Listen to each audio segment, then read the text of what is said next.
भी मिल जाए उनके राज्य में, जो याचक लोग आते थे उनको देते थे, लेकिन उनका दिन प्रतिदिन का नियम था कि कुछ ब्राह्मणों को बुलाकर के वो दान करते ही करते थे।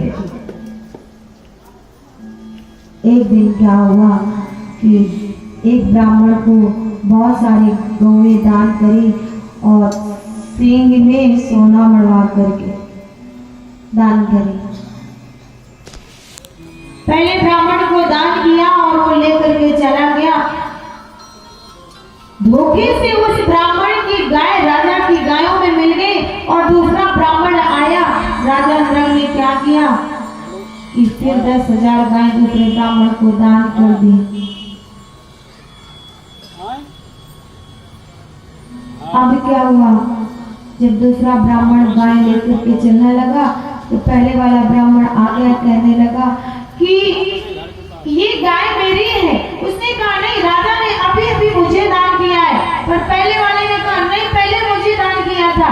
राजा के पास खबर पहुंची तो राजा ने कहा कि ऐसा है, इसके बदले में मेरे से बहुत सारी गाय ले लीजिए आप, तो इसे छोड़ दीजिए। उसने कहा नहीं, मैं लूंगा तो वही लूंगा। और दूसरा ब्राह्मण देने को तैयार नहीं। इस बात पर अड़ गया और कहने लगा, पहले वाला ब्राह्मण कहने लगा कि राजा तुम गिरगिटार की तरह रंग बदलते हो, इसलिए मैं तुम्हें श्राप देता हूँ कि तुम गिरगिट हो जाओ। बोले सच्चिदानंद भगवान ने श्राप दे दिया। चित्रकेतु जब राजा को ले गए तो पूछने लगे, तुम्हें पहले पुण्य का फल भोगना है कि पाप का फल भोगना है? तो राजा ने कहा मैं पहले पाप का फल भोगूंगा। कहा ठीक है। नृग बन गए और कुएं में गिर गए।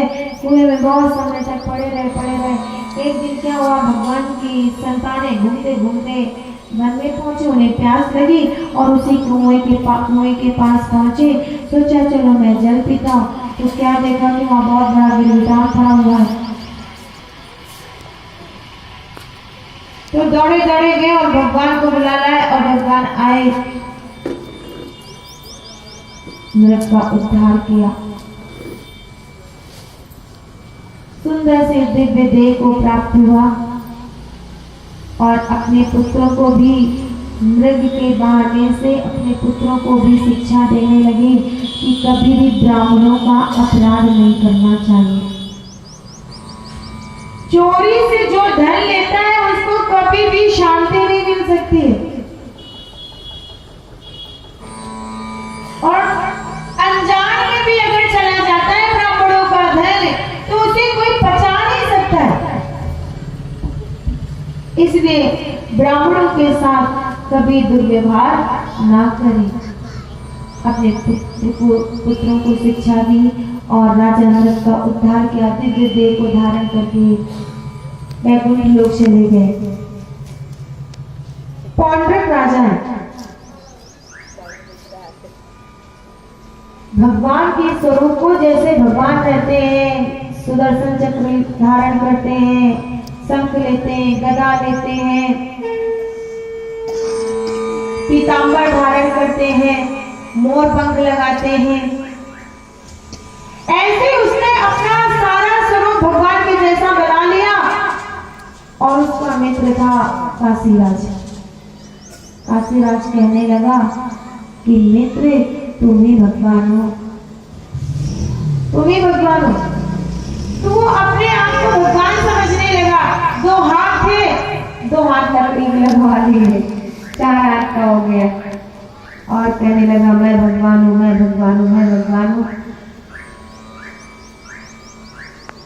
एक दिन मन में आया कि ये तो नकली है। ये जो कृष्ण प्रेम कहता है ना मैं भगवान हूँ, ये नकली है। दूध भेजा, पत्र भिजवा दिया दूध के द्वारा और कहने लगा कि जितने आभूषण धारण कर रखे उन्हें छोड़ दे, परित्याग कर दे उनका, नहीं तो मेरे से युद्ध करे। भगवान ने कहा ठीक है, अपने राजा से कह दो कि मैं युद्ध में हार जाऊंगा तो सब कुछ उसको दे दूंगा। समर्पित कर दूंगा, अपना रूप बदल लूंगा, और नहीं हारा तो उसको सब कुछ छोड़ना पड़ेगा।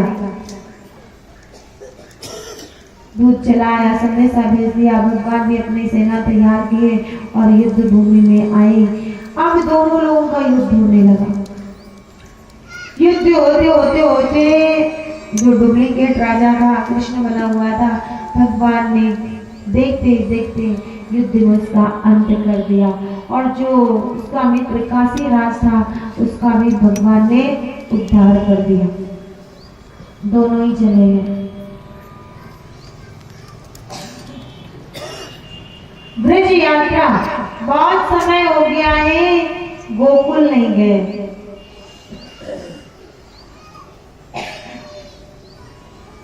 बलराम ने सोचा कन्हैया नहीं जा रहा है तो मैं ही देखूं। मेरे नंद बाबा, मेरी मैया और गोपियां ग्वाल बाल पता नहीं कैसे होंगे, सब बड़े परेशान हो रहे होंगे। तो सोचा मैं जाता हूँ ब्रज की यात्रा की।